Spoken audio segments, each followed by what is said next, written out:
Akanisi tolandi biso nyonso professeur à l'université makambo awuti obimisa na monoko na ye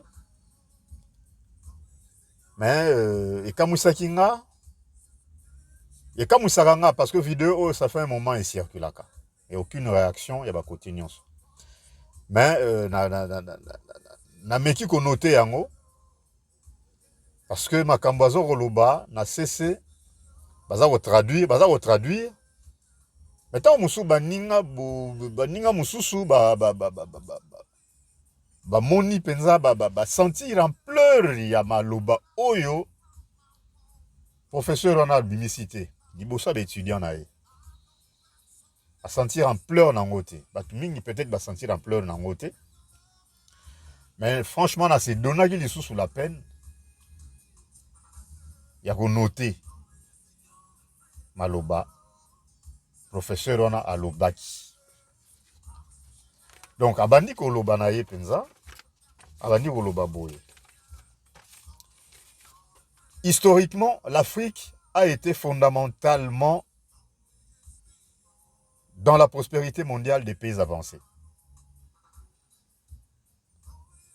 Donc, pilier il y a développement et pays avancés, et Afrique.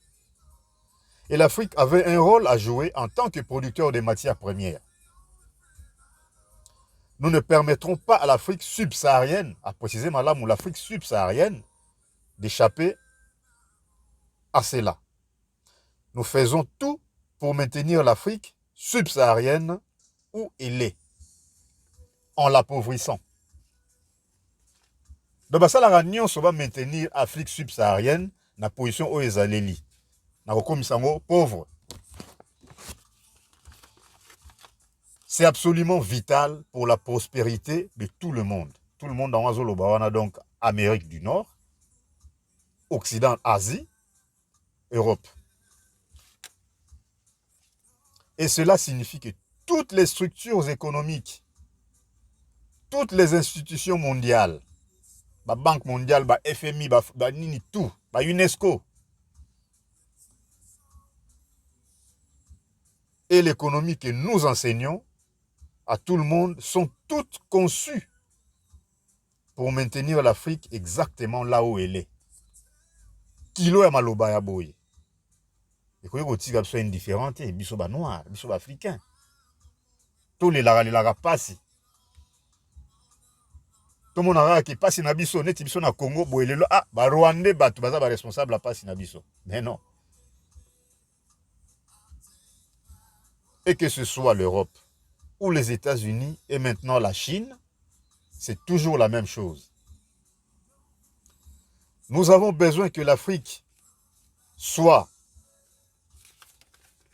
appauvrie parce que nous avons besoin de ces matières premières et nous en avons besoin à vil prix. On a pour ça la matière première, on a besoin de primoro et zangatina. C'est donc ça le message. Cela ne veut pas dire que les Africains ne peuvent rien faire. Bien sûr qu'ils peuvent. Mais c'est à cette opposition à laquelle ils sont confrontés. On dit tournure psychologique. Donc, plus biso, tout ça qu'on s'est confronté na bakamu na bango. Bango ezo sala bango bolamu, ezo sala bango bonheur na bango. Mais mokolo to olinga to changer système. To adopter système où ya biso moko, pasi na bango ebandi.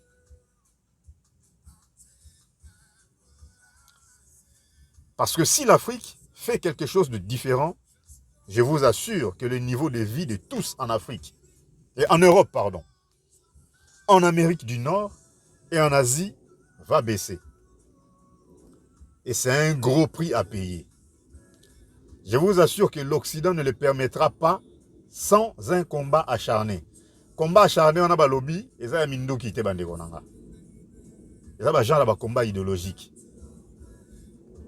Donc, le roi la besoin déjà ba cerveau na biso en captivité, à travers la religion, à travers l'école, et Mikolo à travers les médias, besoin déjà ba cerveau na en captivité. Donc, babangaka na bango te. Combat acharnant ba menaka biso à partir de babiloko wana. Nous faisons partie des producteurs d'idéologie. Professeur Yemora Lobby, na vidéo à lobby yango, ba traduire pe na ces traduction pe zali. La lobby yango bien bangonde ba sala ba idéologie. Nous faisons partie des producteurs d'idéologie. Dans les universités et les institutions universitaires, nous sommes complices de toute cette entreprise.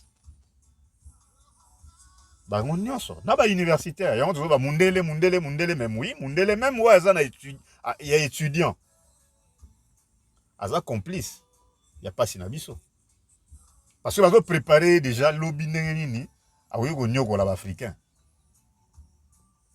biso siko ba universitaire na biso ba préparaka bango déjà lobby ndenge nini akoki kondima monyokoli ya mindele. C'est ça la différence. Ndenge akoki kondima monyokoli ya mindele ba universitaire na biso baza préparer ce qu'on ndenge wana. Mais bango bazo préparer ba universitaire na bango na ndenge ne bakoki konyokola ba africain.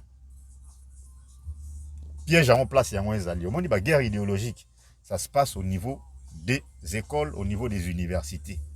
Na programme oyo batiaka biso. Et on le rôle bana biso que gratuité enseignement. Gratuité enseignement, ça ne dit absolument rien. Ce qu'il faut changer, c'est un programme où tout tangaka. Oh bana na biso batangaka. Yango nde faut changer. Na kondima na futa na ngambongo pona kinde kotanga programme oyo ya bien, kena kinde kotanga ofele. Programme oyo eza ko abrutir nga lelo. To développer yango. Donc, le travail de nombreux universitaires occidentaux est de convaincre les Africains qui doivent continuer à faire ce qu'ils font.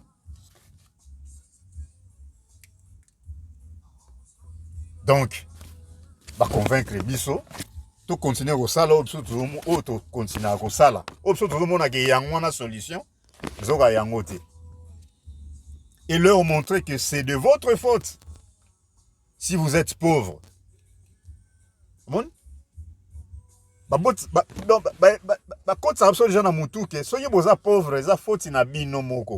Professeur alobi yango na vidéo soko bolandi bokomona yango oba yoka anglais bakoyoka ngo malamu na munoko ya professeur wana liboso ba étudiant ke toyebisaka bango boyebisaka ba universitaire ya mindele boyebisa batu mwindu ba universitaire ya batu boyebisa batu mwindu ke soki baza konyoka malelo eza faute na bango.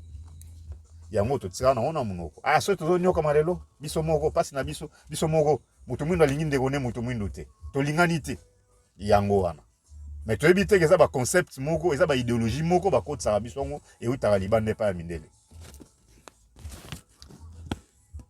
Donc c'est ce que nous faisons dans les institutions universitaires. Professeur alobiango malamu ke yelo ba sala na ba institution universitaire yango wana ba maintenir biso dans la pauvreté. Mais avec Mvuluzi Kimbangu, où il y a le 6 avril, Mvuluzi a le 6 avril, trafic et quota trop, falsification histoire, comme ça est chrétien, Marambo Ebele, comme ça est chrétien, mais Mvuluzi le 10 septembre à Mbanzansanda, 10 septembre 1921 à Mbanzansanda, panafricaniste,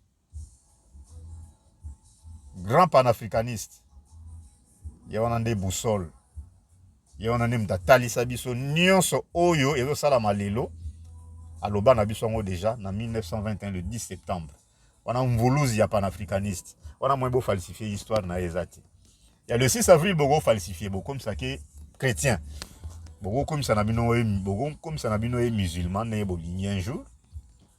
Mais ouais, le 10 septembre 1921, dans Banzansanda, jamais beaucoup commissarié au Bolingi. Aza panafricaniste, il y a au Saranate. Et grâce à Malobanaye Aloba, pour y avoir déjà Mundele ennemi abominable, en 1921. Grâce à Malobanaye, il y a un Ezo Fongo Labiso. mémoire toyeba nini tokoki kobundisa mindele. Bitumba na bango na biso eza ya mindoki te. Eza guerre moko idéologique. Ingeta.